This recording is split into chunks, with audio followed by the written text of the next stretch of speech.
Bonjour ici Salut là-bas. et bienvenue dans Flash Talk, votre émission citoyenne à retrouver sur France O et LCP. Flash Talk, ça se passe en bas de chez vous. 1 heure des débats, 1 heure pendant laquelle vous avez la parole. Que ce soit sur les réseaux sociaux ou alors ici pendant le débat, vous êtes toutes et tous les bienvenus.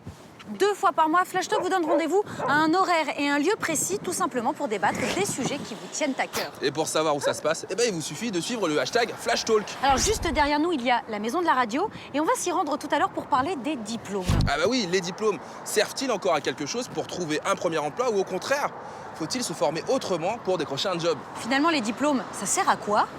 Alors Flash Talk, c'est maintenant, on vous attend. C'est envoyé? C'est parti. Bon, le temps de déballer nos caméras et on vous attend. À tout de suite.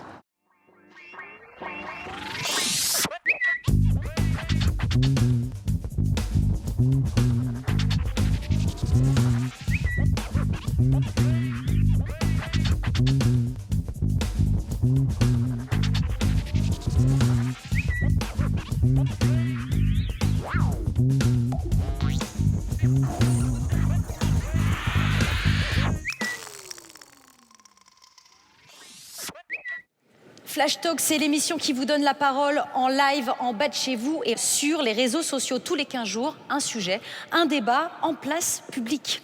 Et c'est la Maison Ronde qui nous accueille pour parler des études supérieures. Quelle voie s'offre à nos étudiants? C'est utile de poursuivre ces études? À quoi ça sert d'aller jusqu'au bac? Et pour en faire quoi après? Et oui, parce que Rafale, 1/3 des bac plus 5 sont au chômage 1 an après l'obtention de leur master. Mais tous les diplômes ne se valent pas. Les jeunes qui sortent d'écoles d'ingénieurs et d'écoles de commerce décrochent nettement plus de CDI que les jeunes titulaires d'un master ou d'un doctorat. Et l'alternance dans tout ça? Eh ouais, l'alternance.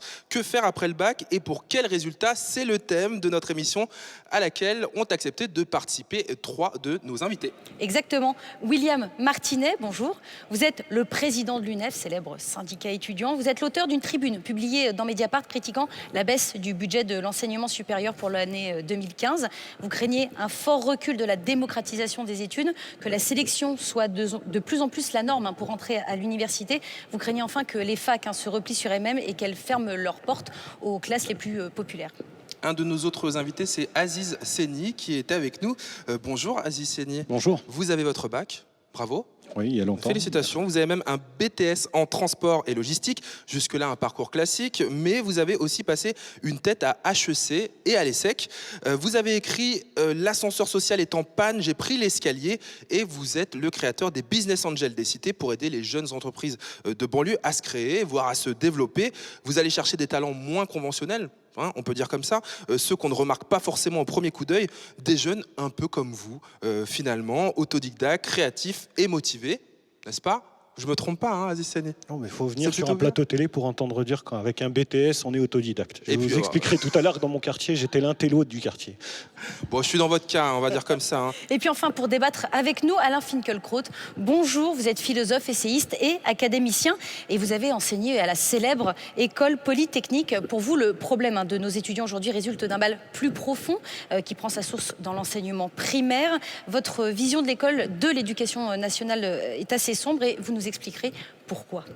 Sans oublier nos invités les plus importants, Mais je c'est pense vrai, qu'on veut c'est dire. vrai. Ils sont là avec nous sur les réseaux sociaux, hashtag FlashTalk, et tout autour de nous, ils ont répondu présent à notre invitation lancée sur les réseaux sociaux. C'est le public qui est venu très nombreux pour participer également à cette émission FlashTalk.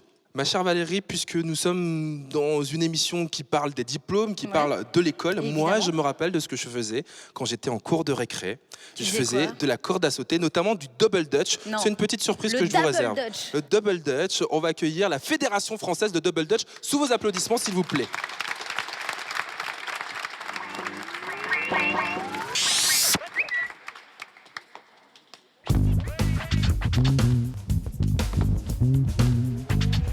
Ouais.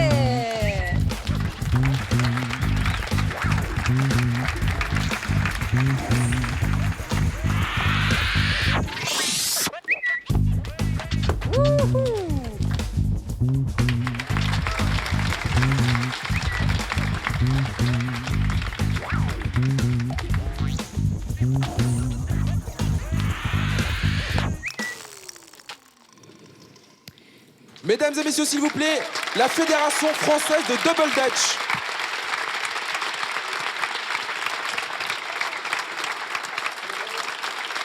Merci les gars.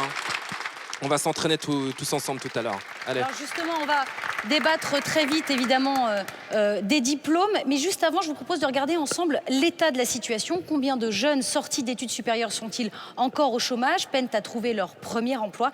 Les chiffres et les mots-clés, le tout animé, c'est le Data Flash de Juliette Jean. Vous êtes jeune et au chômage, c'est normal. En réalité, vous aviez une chance sur 4 de pointer à Pôle emploi. En France, alors que 10% de la population active est au chômage, les jeunes décrochent les 25%. Un jeune sur 5 est encore à la recherche d'un emploi 3 ans après la sortie du système scolaire. De quoi se décourager. Mais tout n'est pas perdu. Certains facteurs mènent plus vite au Graal CDI. Suivez le guide. Attention, ces chiffres déprimants ne sont pas une excuse pour zapper les études. Plus le niveau de diplôme est élevé, plus les chances de trouver un emploi augmentent. Autrement dit, ceux qui n'ont pas fait d'études supérieures ont le taux de chômage le plus élevé. Mais si vous suivez nos conseils à la lettre, vous quitterez les bancs de la fac à Bac+2. En effet, l'écart entre ceux qui ont 2 années d'études supérieures en poche et ceux qui sont allés jusqu'au master est presque inexistant. Alors, à quoi sert d'accumuler les diplômes?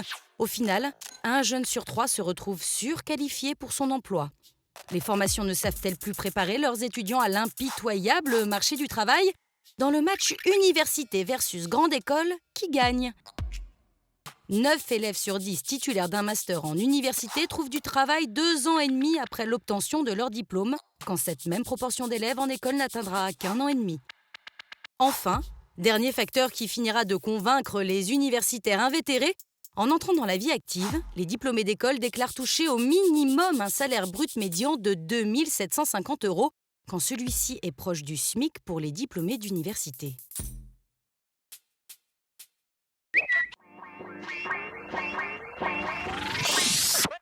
Comment vous expliquez qu'aujourd'hui, 25% des jeunes qui ont pourtant un diplôme ne trouvent pas d'emploi? Écoutez, je n'ai pas d'explication à cela.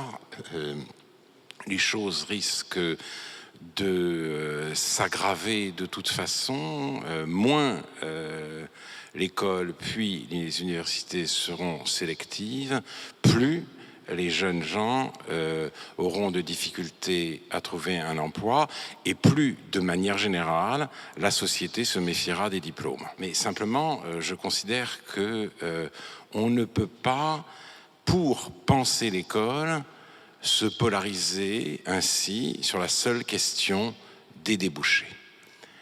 L'école et aussi l'université jusqu'à un certain point, mais surtout l'enseignement secondaire, a pour finalité première de cultiver les élèves. C'est cela. La culture générale, comme on disait autrefois. Maintenant, on parle plutôt de culture commune. Et c'est cette ambition qui est aujourd'hui peu à peu abandonnée. Mise à mal, oui. Or, maintenant, il s'agit beaucoup plus de les adapter. Et de les adapter à quoi, par exemple? De les adapter au monde qui vient. Et donc au monde du travail. Et leur donner ce dont ils ont besoin pour évoluer à l'aise dans leur environnement. Donc c'est adapter l'école aux besoins immédiats des enfants et aux besoins de l'économie. Cette visée adaptative n'est pas conforme à la finalité de l'école et au bout du compte, elle ne s'avère pas rentable si on veut la réussite pour tous, à tous les niveaux de l'école. Ce sera à la sortie de l'école, le chômage pour beaucoup. Et ça fait déjà réagir notre public venu en masse et qui a été invité via les réseaux sociaux #FlashTalk. Elsa, par exemple, ça te fait réagir ce que vient de dire Monsieur Finkielkraut? Oui, moi je pense qu'un des problèmes, c'est qu'il faut qu'il y ait plus de sélection à l'université pour qu'il y ait plus de réussite pour ceux qui doivent vraiment aller à l'université. Je pense que tout le monde n'est pas voué à aller à l'université. Il y en a qui ont d'autres talents, des talents plus manuels et qui doivent pas forcément, après le bac ou d'ailleurs passer un bac général, aller à l'université.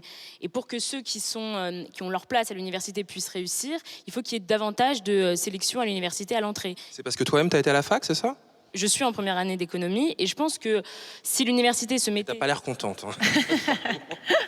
Je suis contente, mais je pense que si l'université se mettait à être plus sélective, il y aurait un plus grand taux de réussite pour les diplômés de l'université. Et je voudrais ajouter, je ne pense pas que ce soit une objection à ce que j'ai dit, mais aujourd'hui, la sélection est considéré comme un mal qu'il s'agirait de combattre. Malheureusement, on a voulu en passer de l'égalité des chances à l'égalité des résultats avec des slogans aussi absurdes que la réussite pour tous, et tout le monde, à tous les niveaux, aujourd'hui, en paye les conséquences. William Martinet, est-ce que ça vous fait réagir? Bien sûr que ça me fait réagir. Mais je crois qu'au moins... La sélection à l'université? Tout à fait. Mais je crois qu'au moins, on est dans le cœur du débat. Ouais, c'est de l'idée. savoir quel est le rôle de notre système éducatif dans la société. Est-ce que notre système éducatif est là pour renforcer, pour légitimer les inégalités qu'il y a dans la société, ou est-ce que notre système éducatif est là pour produire de l'égalité? Donc vraiment la question de fond derrière ce que beaucoup appellent de la méritocratie républicaine. Et je crois que c'est ça que M. Finkielkraut veut mettre en avant. Mais le problème de cette méritocratie républicaine, donc qui justifie la sélection, c'est que finalement on sait très bien que ce n'est qu'une façon déguisée de cacher la reproduction sociale. Juste un exemple pour illustrer ça. Le fondateur de l'IEP de Paris, de Sciences Po Paris, Émile Boutry, il nous dit quoi dans son discours fondateur au moment de la création de Sciences Po? Il nous dit, bon, maintenant, il y a le suffrage universel. Il y a la démocratie. Maintenant, le problème, c'est que tout le monde va pouvoir aspirer à diriger, aspirer à donner son avis. Il nous faut un système qui nous permette, nous, classe dirigeante, de conserver un privilège. Il faut que nous, on apprenne la politique. Il faut que nous, on fasse des études politiques pour continuer à être la classe dominante. Et je crois que malheureusement, l'IEP, c'est le pire exemple sur ce chemin. Donc, vous êtes déjà, excusez-moi d'intervenir, vous êtes déjà très, très nombreux à discuter avec nous, à talker avec nous sur le hashtag Flash Talk. Il y a par exemple Juliette qui nous dit: est-ce que faire 8 ans d'études après le bac, qui était avant une assurance d'avoir un emploi, a encore du sens à part vouloir faire médecine? J'ai un étudiant qui est avec moi, qui a séché les cours, je pense, pour participer à Flash Talk. C'est Jens. Ça va? Ça va très bien. Qu'est-ce que tu avais envie de dire? Aujourd'hui, donc moi je suis étudiant en économie. Moi, ce que j'ai observé, c'est que aujourd'hui, dans la société actuelle, on a des besoins, l'économie a des besoins qui sont de plus en plus spécialisés et de plus en plus diversifiés. Et pourtant, les cursus se ressemblent de plus en plus. Aujourd'hui, le gouvernement refuse qu'il y ait une spécialisation en licence. Ils veulent renvoyer la question de la spécialisation en master. Donc, on ne forme que des personnes sur des cursus généraux, alors qu'il y a des métiers qui aujourd'hui demandent de plus en plus de spécialisation. Voilà une intervention très pertinente qui fera sûrement réagir notre camarade Aziz Seni. Je vais te faire un mot d'excuse, c'était super. Est-ce que vous pouvez entendre ce que vient de dire Elias justement sur la spécialisation aussi des diplômes? Est-ce que à travers toute votre expérience, les gens que vous avez pu rencontrer, est-ce que ça vous parle? Moi, ce qui me choque, c'est toujours ce débat entre tête bien pleine et tête bien faite. Est-ce que l'école est faite pour la culture, s'épanouir, ou est-ce que ce cursus qui dure quand même quelques années est fait pour produire un agent économique ayant pour but de produire dans une organisation économique à but rentable pendant des années? Alors là, il y a une troisième voie? Je pense que ce sont les deux. Heureusement, Alain Finkielkraut disait tout à l'heure que, bien évidemment, si on n'a pas les fondamentaux, mathématiques, orthographe, écriture, expression orale, savoir-faire et savoir-être, j'ai envie de dire le basique, bien évidemment que l'intégration dans le milieu économique sera plus difficile.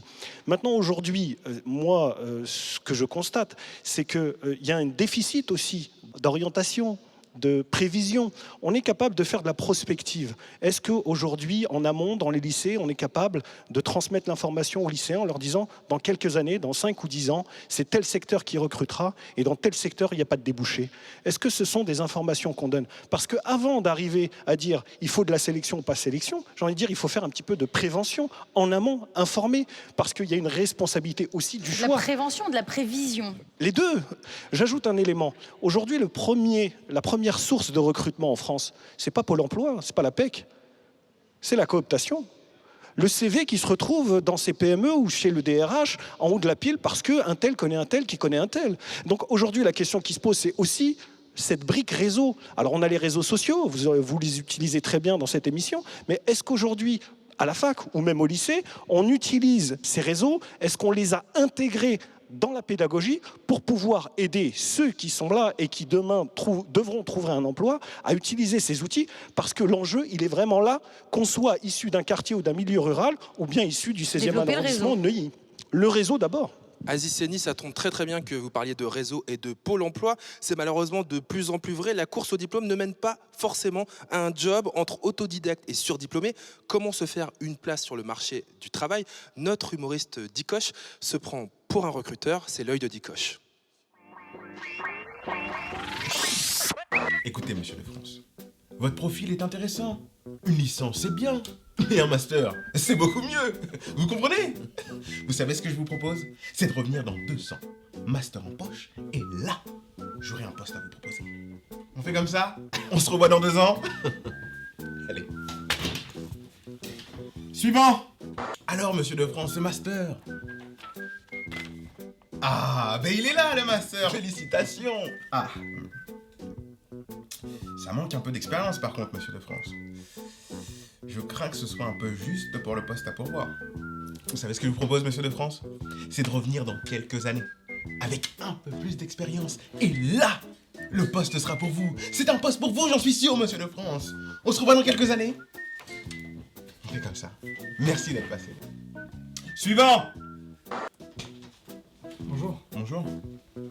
Tenez, Vous êtes? monsieur de France, vous m'avez dit de revenir il y a 20 ans. J'ai beaucoup travaillé entre-temps et je suis désormais prêt à occuper ce poste. Monsieur. Ah, mais oui, monsieur de France! Mais ça me fait plaisir de vous revoir, monsieur de France. Oh là là, mais très beau parcours en plus. Merci. Dites-moi, ça vous fait quel âge aujourd'hui? Moi, 43 ans. Vous savez, nous, ce qu'on recherche, c'est du dynamisme, des jeunes, du sang frais, un œil nouveau. Vous comprenez ce que je veux dire? Je crains que ça va pas être possible, monsieur. Ça va pas être possible pour nous. Mais je peux vous souhaiter une bonne continuation. Au revoir. Au revoir. Suivant. Il n'y a plus personne, monsieur. Vous avez recalé tout le monde. Ah bon? Bon bah ok Janine, merci. Hey! Tu recherches un job? Quoi, t'as quoi? Licence, master, doctorat? CAP? Ah, c'est pas grave, vas-y, je te le donne le poste. Viens! Il est pour toi! CAP? C'est ton niveau, gars. De toute façon, les décisions, c'est moi qui les prends. Voilà, en tout cas, un sujet, un reportage, une fiction ou pas de Dikoche qui a bien fait rire Hicham, qui a répondu favorablement à notre invitation lancée sur le hashtag FlashTalk. Toi, ça te fait marrer, ça, hein? Ça t'est déjà arrivé ou pas? Très souvent, depuis 5 ans quand même, parce que titulaire d'un Master 2 en mécanique générale, un secteur qui recrute énormément. Que je fasse un Master 2 ou que je fasse une école d'ingénieur, c'est totalement différent.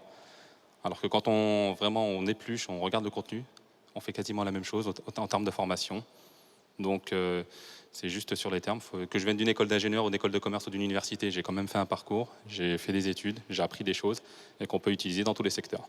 Et ça, en général, c'est les grosses entreprises, les grands noms du fleuron français qui réagissent encore comme ça, à dire que vous avez une école d'ingénieur, je vous prends, vous avez un Master 2, je réfléchis. Merci Hicham, je pense que ça va faire réagir nos invités. Hein. C'est très intéressant. Pourquoi c'est encore comme ça aujourd'hui? Pourquoi aujourd'hui une entreprise préférera toujours prendre quelqu'un qui sort d'une école d'ingénieur plutôt que quelqu'un qui sort d'une université quelconque? Vas-y Seni. Est-ce qu'on a impliqué les entreprises dans l'organisation des cursus à l'éducation nationale? Mais alors est-ce qu'on doit les impliquer? Mais bien évidemment qu'on doit les impliquer. C'est un partenaire et aujourd'hui, ce partenaire, il a quelques freins à pouvoir rentrer dans les collèges, dans les lycées, dans les universités, parce que si on parle économie et qu'on met de côté les entreprises et que cette formation qu'est l'école, que ce soit dans des écoles d'ingénieurs à l'université et que ces entreprises n'ont pas le droit de citer dans ces endroits, oui, bien évidemment, il ne peut y avoir qu'une difficulté à l'arrivée. William Martinez, qu'est-ce que ça vous évoque là? Le fait qu'on se rapproche du coup des entreprises pour faire nos programmes à l'université?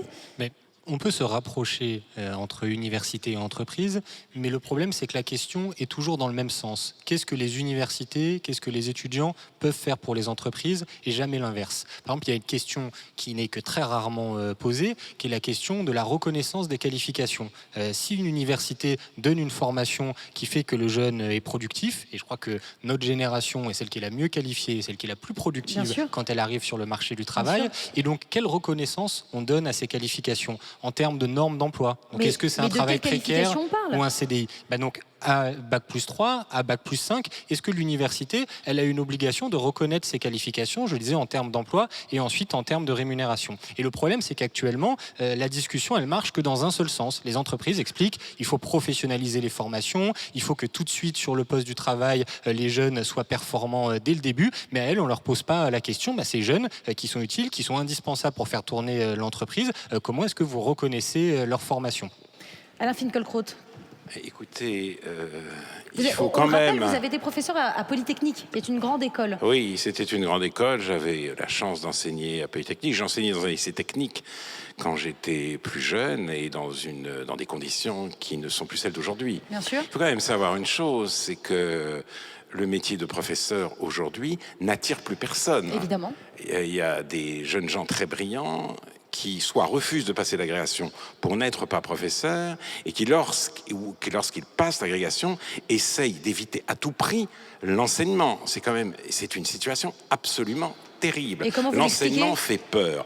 Parce qu'aujourd'hui, on vous dit que l'essentiel, c'est de tenir votre classe. L'essentiel, lorsque j'enseignais, et il n'y a pas si longtemps que ça quand même, c'était de transmettre le savoir dont j'étais le dépositaire. C'était ça. Et personne, en plus, ne faisait la guerre au cours magistral. Le cours magistral, c'était le cours. Voilà. C'est comme ça qu'on enseigne depuis les origines de l'Occident. Depuis Platon et Aristote. Et bien maintenant, on vous dit que le cours magistral, c'est l'abomination de la désolation. Mais On apprend quand même beaucoup plus de choses avec l'arrivée d'Internet. non. Alors ça, écoutez, là encore, Internet, on vous explique que c'est la solution. C'est pas la solution, mais c'en est une. Internet n'est pas la solution. Internet est une des parties du problème. Pour sauver l'école, il fallait déconnecter l'école. Nous menons la politique inverse, alors même que beaucoup de parents s'arrachent les cheveux en voyant que leurs enfants sont connectés tout le temps et même jour et nuit. Comment faire pour les arracher à leur écran, que ce soit l'écran du portable, que ce soit l'écran de l'ordinateur ou de la tablette. Et à l'école, on fait exactement l'inverse parce que nous souffrons du fétichisme de la technologie. C'est notre dernière superstition, le progrès technologique. Et c'est très dommage. Et je suis vraiment désolé, je vais devoir vous remettre la tête dans l'écran, en tout cas, puisque vous êtes des centaines à participer à notre débat, voire plus, avec le hashtag FlashTalk. Il y a par exemple une question, le problème ne serait-il pas plutôt l'orientation des élèves que la sélection ? Est-ce que les formations sont assez professionnalisantes ? Et il y a aussi Angela qui nous dit « Je pense qu'il faudrait aussi arrêter de dévaloriser la filière pro ». Justement, les filières courtes, Léa, on peut en parler une seconde ? Ça te fait réagir, toi ? Alors, on peut en parler. Moi, je pense que le problème n'est pas tant le diplôme ou la filière courte, mais surtout le métier. Je pense à l'expérimentation, à la professionnalisation. On a beaucoup de jeunes ici. Moi, je pense qu'il ne faut pas vous décourager. N'allez pas forcément vers les entreprises du MEDEF. Il y a 138 000 entreprises PME qui emploient 22% des salariés. On n'y pense pas. Donc, il faut aussi repenser au marché du recrutement en France. Penser à l'expérimentation. Je pense que la solution, une des solutions en tout cas, consiste à créer un pont, une passerelle entre l'entreprise et l'école le plus tôt possible. Merci Léa. Aziz Seni, vous êtes d'accord avec ça ?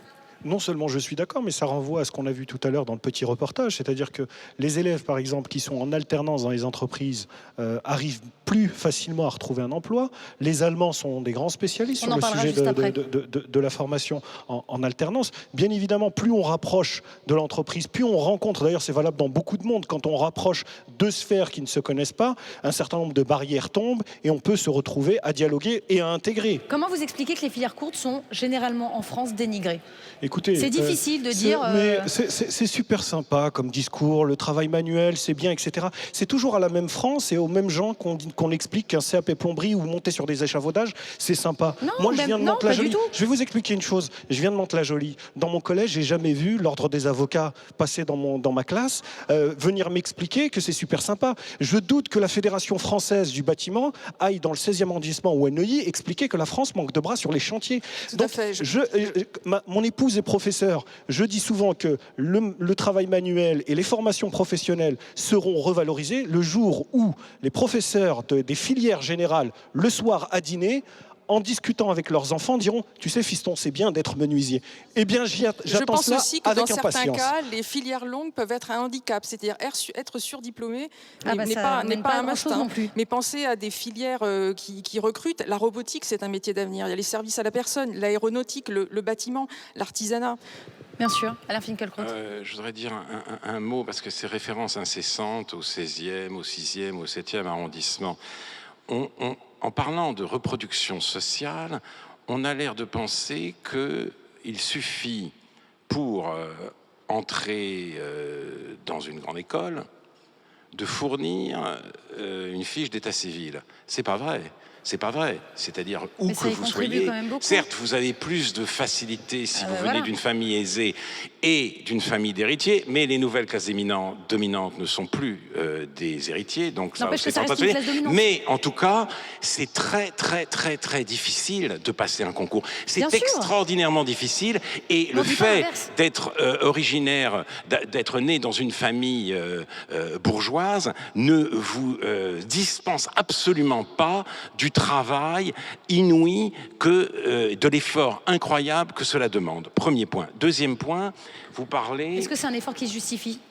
Comment? C'est un effort qui se justifie, oui, bien sûr, puisque ça vaut la Passer peine. un diplôme, ça vous permet Pas de... nécessairement, mais enfin... Ça vous définit Oui, sur un temps donné de toute façon, il faut savoir, si vous voulez, que l'école, à quelque échelon que ce soit, demande des efforts. C'est toujours difficile. C'est vrai. Et cette difficulté se justifie, ou en tout cas, elle est la justification même de l'école. Alors on parle de nous, mais partons un peu voir ce qui se passe ailleurs. Alors qu'ici, en France, certains dénoncent la faillite du système, d'autres préfèrent prendre leurs valises et partir étudier à l'étranger. Pourquoi nos étudiants rêvent-ils tous d'étudier aux États-Unis? Pourquoi le modèle scandinave est-il toujours pris en exemple? Comment font les Coréens pour cumuler autant de diplômes? Un voyage à travers le web grâce au Story Flash.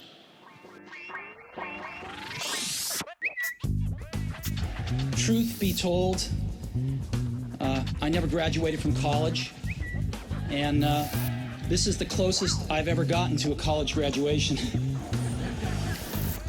Quand on parle diplôme, il y a deux écoles. Ceux qui disent que ça ne sert à rien pour réussir, Steve Jobs en témoigne, et ceux qui disent pour trouver un emploi, les études supérieures, il n'y a pas mieux. Ce que résume bien cette punchline de Dialecticus. Statistiquement, le diplôme semble être un passeport pour l'emploi, souligne Bertrand Pancher. Or, le chômage des jeunes explose. À qui la faute? C'est la valeur des diplômes et leur utilité qui est désormais mise en cause, et plus globalement, le rôle de l'enseignement. Est-ce la faillite d'un système? Pour certains, comme Farge Maxime, plus de sélection pourrait revaloriser les diplômes. Et ailleurs, ça donne quoi? Aux États-Unis, longues études riment avec bon salaire. Mais cela coûte très très cher, si bien que certains étudiants suspendent temporairement leurs études pour commencer à travailler et rembourser leurs frais de scolarité. Et ce système ne garantit pas d'avoir un emploi adapté, la moitié des jeunes diplômés sont surqualifiés pour le poste qu'ils occupent. Côté Allemagne, c'est l'apprentissage qui semble être la clé du succès pour trouver un boulot. En Corée du Sud, on mise sur la compétition à tout prix entre les élèves pour décrocher l'entrée dans les meilleures universités. Le diplôme règne ici en maître, le suicide aussi. Reste la Finlande, le meilleur système éducatif au monde mélange mathématiques, littérature et histoire, tout en faisant un suivi rapproché des élèves. Alors, quel modèle suivre? Les modèles étrangers sont-ils des exemples absolus? Rien n'est moins sûr. Et regardez ce que j'ai pêché sur le hashtag FlashTalk. Et il a répondu à notre invitation. Ben oui, regardez, c'est un beau poisson qui a été nagé aux États-Unis. Oui. C'est Alexandre. Alors toi, t'es carrément parti. Oui, je suis carrément parti, en fait, dans le cadre d'un échange. Et pour reprendre un peu des discussions qu'on avait, et sur justement l'implication des entreprises à la fac ou dans les collèges, en fait, ce qu'on voit, c'est qu'elles ne sont pas moins présentes, parce qu'elles ne participent pas au programme, par exemple, mais elles sont plus visibles par les étudiants. Elles proposent des colloques, elles organisent des conférences pour qu'on se professionnalise, pour qu'on voit les opportunités qu'il y a après le collège, soit au niveau licence, en fin de compte, comme en Bac plus 3 pour nous, ou après au niveau master, mais là, c'est un peu plus évolué, quoi. Voilà une belle intervention, puisqu'Alexandre a dit 2 fois college. Exactement, avec un très bel accent. William Martinet, justement, l'exemple américain, ça devrait inspirer nos universités? L'exemple américain, ça veut tout et rien dire. Si on parle de l'exemple américain par exemple, pour les frais d'inscription, évidemment, c'est pas un modèle. On Je sait pensais à ça notamment. endettement extrêmement fort, Exactement. dissuasion, autocensure des classes populaires Bien sûr. pour accéder à l'enseignement supérieur. Là, la dette étudiante aux États-Unis a dépassé les 1000 milliards d'euros. C'est Exact. une préoccupation de Barack Obama en ce moment. Donc, je crois qu'évidemment, tout ça n'est pas un modèle. Alors, mais qu'est-ce qui vous inspire alors? Il y a d'autres choses qui peuvent nous inspirer, notamment sur les pratiques pédagogiques. On a en France, en particulier dans les universités, des pratiques pédagogiques qui sont archaïques, qui reposent sur effectivement le principe du cours magistral, celui d'Aristote, Platon, etc. Sauf que l'enseignement supérieur a changé, les étudiants qui accèdent à l'enseignement supérieur ne sont plus les mêmes, et on sait très bien que dans les premières années universitaires, ces cours magistraux où l'enseignant-chercheur, pendant 2 heures, il développe son savoir, l'étudiant, il doit être là, passif, écouter, noter. On sait très bien que tout ça, ça provoque une sélection des étudiants, tout simplement parce qu'il faut avoir des codes culturels pour réussir à suivre ces cours, pour réussir à valider ces examens. Et donc, les jeunes qui n'ont pas ces codes culturels, généralement les jeunes des catégories populaires, on le voit très bien, ils échouent. Et donc, quand je dis modèle aux États-Unis, mais pas que aux États-Unis, parce que finalement, c'est vraiment une pédagogie très franco-française d'être enfermé sur le cours magistral. On peut avoir des réflexions et se dire pourquoi est-ce que dès la première année, on ne fait pas le lien déjà entre la théorie et la pratique. Donc ça, par exemple, ça se fait dans beaucoup de formations aux États-Unis, mais non, en France, on préfère rester sur le modèle d'Aristote et Platon, ce qui est sûrement très intéressant pour les livres de philosophie, mais pour la démocratisation des études, il y a des limites. Alain Finkielkraut, ça Écoutez, je ne sais pas quoi répondre. Je trouve ce discours un peu inquiétant. Je ne vois pas quel code culturel il faut posséder pour écouter un cours, dès lors que le professeur choisit la voie de l'explicitation, ce qu'il fait en général. Mais le professeur est à l'école et à l'université aussi, il est l'intercesseur des morts. Voilà.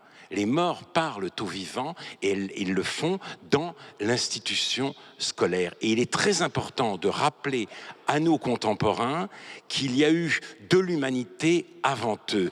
Et cela est en train de disparaître au nom, encore une fois, des valeurs de démocratisation. Mais la véritable démocratisation, c'est précisément de mettre cet héritage, l'héritage de la noblesse du monde, disait Malraux, à la portée de tous. Avec la disparition du cours magistral, c'est à la liquidation de l'héritage qu'on assiste, puisqu'on nous dit de toute façon, les bourgeois y ont accès par droit de naissance, le mieux c'est d'en finir avec cet héritage, comme ça mettra tout le monde à égalité. Le monde est plein d'idées démocratiques devenues folles. Il ne faut jamais oublier que Rimbaud était premier prix de versification latine. Ça doit nous aider aussi à réfléchir sur la véritable vocation de l'école et sur les conditions qui doivent être réunies pour la naissance, l'apparition et le développement de la singularité de chacun. Vas-y, Séni. Un chiffre, monsieur Finkielkraut, 50% des énarques sont fils d'énarques aujourd'hui. 60% des enfants d'ouvriers sont ouvriers à leur tour. Si dans ce pays, il n'y a pas une reproduction des classes sociales, et la classe sociale est reproduite d'abord par le cursus scolaire, bien évidemment, le concours est identique pour tout le monde. Mais bien évidemment que la préparation de ces athlètes intellectuels n'est pas la même. Et donc, quand on arrive le jour de la compétition, on n'est pas entraîné de la même manière, on n'a pas eu les mêmes chances. Et donc, forcément, à l'arrivée, ça se traduit par une réalité statistique. Une réalité statistique, d'accord. Simplement, je voudrais dire que le recrutement de l'école polytechnique était plus démocratique dans les années 50 qu'il l'est aujourd'hui. C'est-à-dire que la prétendue démocratisation de l'école a abouti au contraire de ce qu'elle voulait faire. Il faut réparer l'école. Et une fois qu'on aura vraiment réparé l'école, alors peut-être, en effet, le recrutement des grandes écoles et des universités sera un peu plus démocratique. Je discutais avec Sabrina, qui est juste avec moi pendant que M. Finkielkraut parlait, et quelqu'un qui est bardé de diplômes. C'est ça, Sabrina, je ne me trompe pas? Bardé, oui et non. Enfin, j'ai un bac+5 en commerce international, j'ai fait une école de commerce, j'ai fait de l'alternance, je suis partie 1 an en Angleterre et je suis au chômage. Donc voilà, ma question c'était comment... Je cherche du travail, déjà Voilà. donnez-moi du travail. Bonjour, vous pouvez m'appeler. Bonjour. Non, mais voilà, comment on fait pour s'en sortir de tout ça? Comment on fait surtout pour aller à l'étranger? Peut-être une question à Monsieur Martinez. Comment, avec ce cursus-là, on peut aller à l'étranger, s'en sortir et trouver un emploi à l'étranger? Une question, Monsieur Martinet, évidemment, Oui. de l'UNEF. Mais est-ce que c'est ça la solution, c'est d'aller à l'étranger?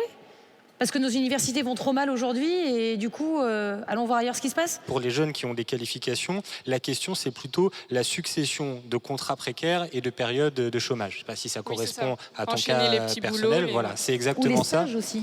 Voilà, c'est malheureusement, on a- les stages. Donc maintenant, les stages hors cursus sont interdits. C'est voilà, forcément c'est très un compliqué. contrat de travail, mais ça peut être de l'intérim, du CDD. Et donc, quand on additionne intérim, chômage, CDD, chômage, re-intérim, ça fait monter les statistiques. Et c'est une autre forme de précarisation. Donc moi, évidemment, je ne pense pas que la solution à ça, enfin une solution individuelle, évidemment que je peux comprendre, qui soit d'aller à l'étranger. Peut-être que moi aussi, je me retrouverai dans cette situation quand j'aurai fini mes études. Mais en tout cas, je ne pense pas que ça puisse être la réponse de la société, du système éducatif, de dire aux jeunes Français, partez à l'étranger, partez aux États-Unis si vous voulez trouver du boulot. Donc à mon avis, il y a quelques réponses à apporter à ça. Déjà, une première qui est importante, alors là aussi, je ne sais pas si ça te concerne directement, mais en France, on a une discrimination contre les jeunes qui est scandaleuse sur l'accès aux minima sociaux. Quand on est un jeune et qu'on a moins de 25 ans, on vous explique, si vous n'avez pas de boulot, si vous ne touchez pas le chômage, vous n'avez pas le droit non plus au RSA. Bon, ça, c'est le premier sujet. Et puis le deuxième sujet de fond, et je vais m'arrêter là-dessus, mais c'est le plus important. La question, c'est quelles sont les politiques d'emploi des entreprises. Qu'on ne nous explique pas dans ce pays que les entreprises n'ont pas besoin des jeunes qualifiés pour fonctionner. Et même, je suis sûr, peut-être pas, ça dépend des situations, mais que dans tous les contrats précaires que tu as fait, tu as bossé dans l'entreprise, tu étais indispensable pour fonctionner, sauf que le problème, c'est qu'on t'a viré au bout de 2 mois de CDD. Je sais pas, j'illustre. Et sauf que c'est un jeune après qui est revenu et que l'entreprise, voilà, elle était très contente. C'est du contrat précaire, c'est flexible, c'est ce qui coûte le moins cher. Encore une fois, tu es très productif parce que tu as un bac+5, mais ça, l'entreprise, elle refuse de le reconnaître. Et il n'y a pas de raison qu'on nous explique que parce qu'on est jeune, on doit accepter cette précarité. Aziz Seni ? Oui, je vais forcément réagir parce que les entreprises, juste un petit rappel, 4 millions d'entreprises françaises, 3,5 millions d'entreprises de moins de 50 salariés. Donc le tableau qui est dressé de la méchante entreprise qui, avec son fouet, exploite le pauvre étudiant précaire ou cherche absolument à rentabiliser son actionnariat au Nasdaq ou au CAC 40, on va peut-être arrêter les clichés. Malheureusement, c'est les chiffres. Mais non, c'est pas les chiffres. Je me tais. Tu parlais de réalité statistique tout à l'heure. Les 2 tiers des CDD dans notre pays, ce sont des jeunes. D'accord, ce sont des jeunes, très bien, mais les entreprises, ils sont en CDD. Il y a une raison pour laquelle ils peuvent être en CDD. Je ne dis pas qu'il n'y a pas d'endroits dans les entreprises où ça se passe mal. Je dis simplement que stigmatiser les entreprises, et je le redis, 4 millions d'entreprises, 3,5 millions de PME de moins de 50 salariés, je trouve que c'est un peu gros faire des généralités, tout comme on en fait sur les jeunes. Vous ne voulez pas qu'on en fasse sur les jeunes, il ne faut pas en faire sur les entreprises. Si j'avais un petit conseil, et je vous donnerais bien volontiers un coup de main sur le sujet, c'est d'intégrer des réseaux, de taper l'incruste parfois, parce qu'on ne vous attend pas. Les portes sont fermées, et passez par la fenêtre. Il y a des réunions, par exemple, de DRH, je le conseille souvent à des jeunes qui cherchent du travail. Il y a des réunions de DRH qui se passent un petit peu partout, à Paris, dans les grandes villes, etc. N'ayez pas peur de vous incruster, de pousser la porte et d'aller pousser votre CV. Vous verrez, le culot, ça paye généralement. Mais je ne dis pas que c'est la solution, c'est juste une piste. D'accord. Juste une petite question, en faisant ce type de recrutement, vous n'avez pas peur de favoriser certaines personnes plutôt que d'autres qui n'ont pas de réseau, justement ?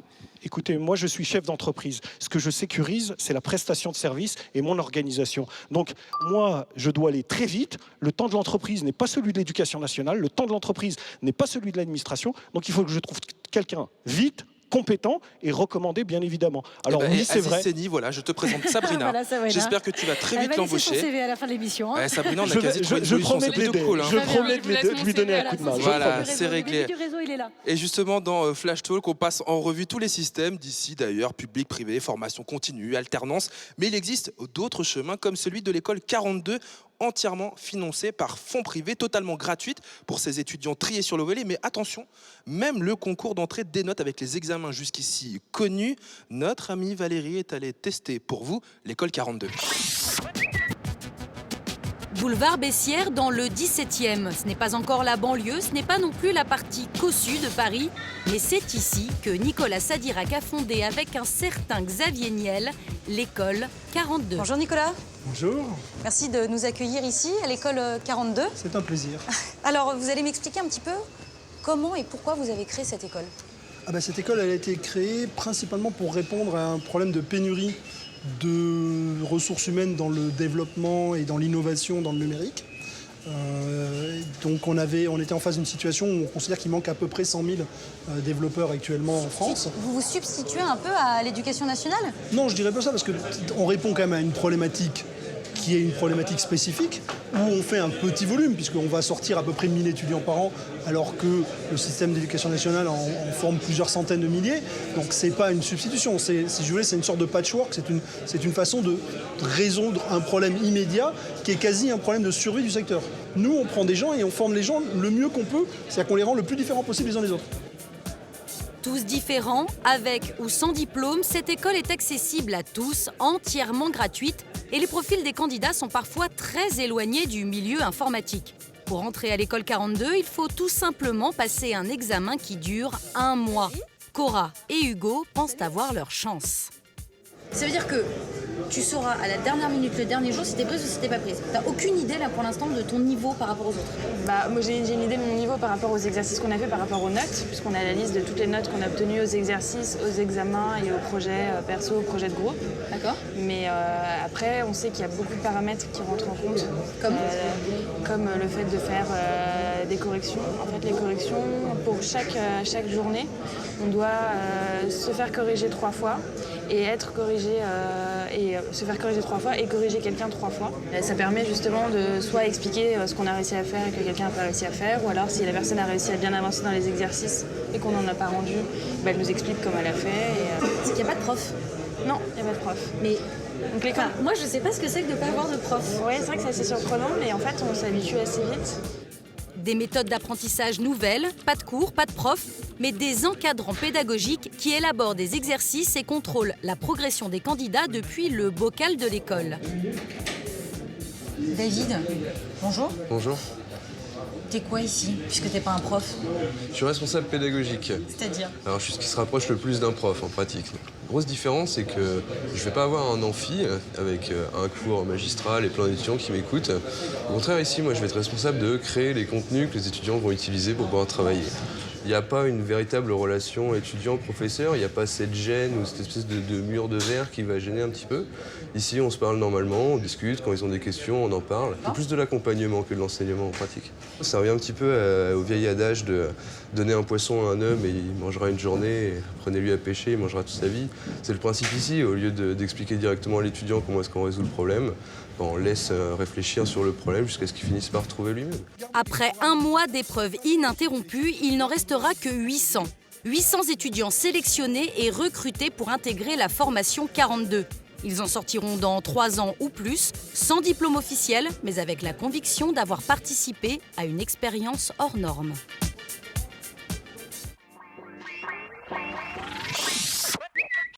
Voilà un reportage de plus qui fait réagir sur la toile, #FlashTalk. Il y a par exemple Claire Yop qui nous dit « Honnêtement, l'école 42, ça me tente trop ». Et peut-être que ça fait réagir Jean-Eudes qui fait partie de notre public. Alors une école sans prof, ça te fait rêver toi? Mais moi je trouve ça vraiment admirable qu'il faut permettre aux gens de pouvoir montrer leurs compétences, leurs valeurs, autrement que par les processus classiques et qui sont clairement désuets. Pourquoi est-ce qu'on a besoin que ce soit quelqu'un de privé et non pas l'éducation nationale qui puisse mettre en œuvre ce genre de formation qui vont donner la chance à tout le monde et toujours passer par les mêmes circuits, les mêmes processus de sélection. Voilà qui devrait faire plaisir à Aziz Seni par exemple, comme réaction. Je trouve que cette initiative de Xavier Niel, c'était une bonne initiative, bien évidemment, parce qu'on est en plus dans un secteur un peu particulier où, je ne sais pas, je ne suis pas un spécialiste, mais sur les compétences informatiques de développement, est-ce qu'il y a vraiment besoin d'un diplôme? Cette formation de quelques mois peut bien évidemment aider. C'est une formation de 3 ans. 3 ans. et à la fin, il n'y a pas de diplôme, mais quand vous sortez, la notoriété de l'école, l'image de Xavier Niels est tellement forte, et puis il y a quand même une sélection à l'entrée, même si elle est particulière, même si le processus est particulier, qui fait que si vous mettez ça sur votre CV et que vous cherchez dans ce secteur, tout le monde sait que grosso modo, vous êtes quelqu'un de bon. Donc oui, ça veut dire quoi? Ça veut dire que l'éducation nationale doit tendre vers ça? Ça veut dire aussi, pas uniquement, mais ça veut dire, oui, l'éducation nationale doit se remettre en cause, effectivement, et réfléchir un petit peu à son adaptation, à cette vitesse à laquelle le monde va. Avalanche de tweets et qui vont faire plaisir à Aziz Seni. Il y a Alex Planchet qui nous dit: Aziz Seni, merci beaucoup pour votre intervention sur le plateau de Flash Talk. Aujourd'hui, c'est grâce à son réseau qu'on trouve un emploi. Ça, c'est sur le hashtag Flash Talk. Et il y a aussi cette question: est-ce qu'apprendre à réseauter serait une solution au chômage des jeunes? Faut-il uberiser Pôle emploi et les diplômes via une école comme 42? C'est compliqué. Alain Finkielkraut. Ça vous fait rêver comme ça, une école super moderne, sans prof? C'est-à-dire rêver au sens cauchemar du terme. Écoutez, Xavier Niel et Mathieu Pigasse incarnent cette nouvelle élite qui va nous faire regretter la vieille bourgeoisie. Et je voudrais dire que, et je le dis de manière assez solennelle, les start-up ne sont pas l'avenir de l'humanité. C'est vrai, il faut fonder sa start-up, merveilleuse start-up. Les start-up, voilà, elles flattent le touriste et le consommateur que nous sommes en nous offrant toujours de nouvelles possibilités. Mais ça, un jour, ce sera saturé. Il y a autre chose dans la vie que la toile. Il y a autre chose que les start-up. Quant à l'adaptation, je ne voudrais pas que ce soit le maître mot de l'éducation. Souvenons-nous du mot d'élève. Élève. Mais là, ce sont pourtant des élèves. L'école, donc l'école est un espace d'élévation, pas un espace d'adaptation. On voudrait transformer l'école des connaissances en école des compétences. Et je trouve ça extrêmement regrettable. L'idée, c'est d'apprendre différemment et aussi en échangeant. Mais écoutez, alors là, écoutez, c'est intéressant, apprendre en échangeant. Vous ne pouvez pas apprendre en échangeant puisque l'école n'est pas un lieu de communication mais de transmission. Il y a quelqu'un qui en sait plus que vous. Mais si on et à ça, ça, vous n'échapperez pas. Il y a une dissymétrie qu'on veut nous masquer. Croire que l'on va se désennuyer, apprendre mieux en s'agglutinant autour d'un écran pour fabriquer des programmes informatiques sur le développement durable ou d'autres sujets, c'est une illusion que les générations à venir risquent de payer très cher. Il manque des développeurs en France. Est-ce que c'est ça l'avenir? Est-ce que c'est l'avenir à travers l'école 42? On peut se poser la question de pourquoi est-ce que le système public n'occupe pas ce terrain-là. Exactement. Et puis moi je vois des choses quand même. Il y a 25 000 demandes, je crois, 80 000 demandes. Tout à fait, même. mais moi je vois des choses intéressantes sur la pédagogie.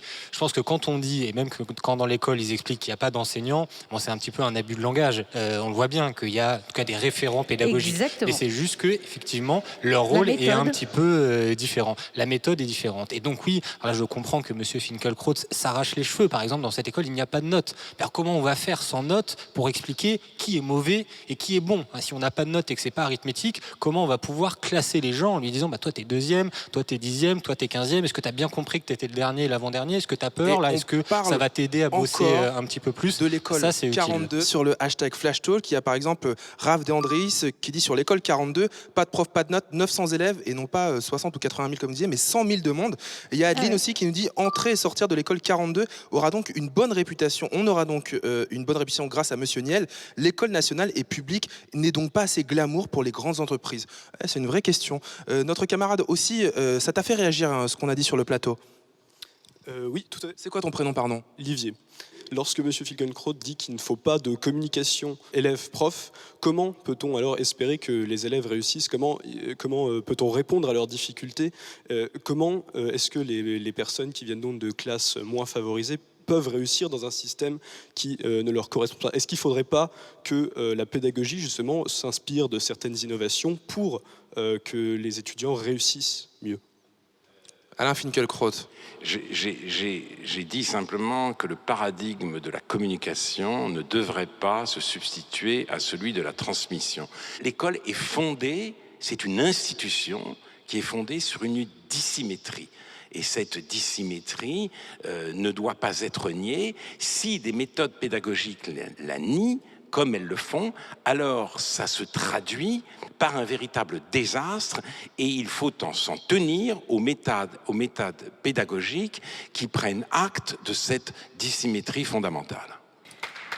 William Martinet, l'école de demain, elle ressemble à quoi? L'université de demain, elle ressemble à quoi? Le rôle d'une école de demain, c'est effectivement de faire de la transmission des connaissances, des savoirs, mais déjà en ayant une chose en tête, c'est qu'on peut aussi apprendre en faisant et pas seulement en écoutant. Et puis surtout, pour en revenir au numérique, en ayant en tête que les sources du savoir et de la connaissance ont changé.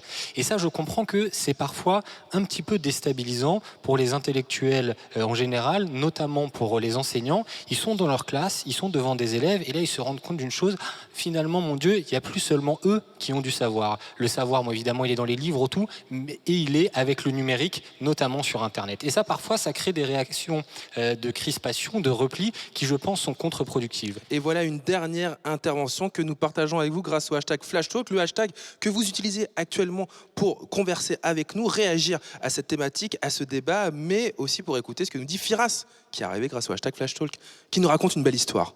Bonjour. Je suis un étudiant en droit à l'Université Paris 1.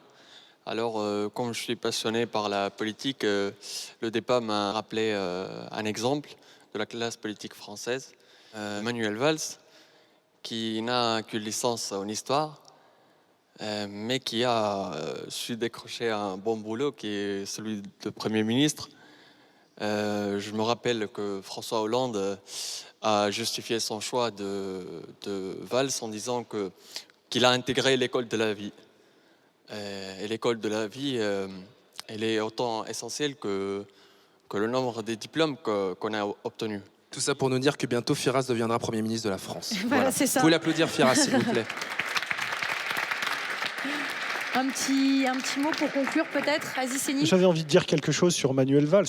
Ce témoignage est sympa parce que ça tombe bien. La politique qui est menée actuellement et les résultats qu'on en voit prouvent qu'avec une licence ou en étant sorti de la botte de l'ENA, on peut être tout à fait incompétent pour résoudre les problèmes des gens. Donc il y a véritablement, la réponse, ce n'est pas le diplôme qui fait le résultat. C'est vrai, on va conclure là-dessus, je pense. Je pense que c'est une belle conclusion. Le message est envoyé en espérant qu'il nous écoute. Voilà, il peut tweeter avec le hashtag FlashTalk, Manuel Valls, allez-y, on sait que vous adorez les réseaux sociaux. D'ailleurs, l'émission ne s'arrête pas totalement maintenant, puisqu'elle continue sur les réseaux sociaux. Hashtag FlashTalk, et on y retourne juste après, moi je vais tweeter. Merci à vous trois d'avoir participé à cette belle émission. Merci au public, évidemment. Merci à beaucoup vous pour vos interventions, pour vos sourires, pour vos remarques. Voilà, c'est la fin de FlashTalk. Rendez-vous très bientôt. Je voudrais remercier également Move, notre partenaire. Et puis voilà. Et puis on se retrouve très vite sur France O ou sur LCP. Salut. Merci beaucoup.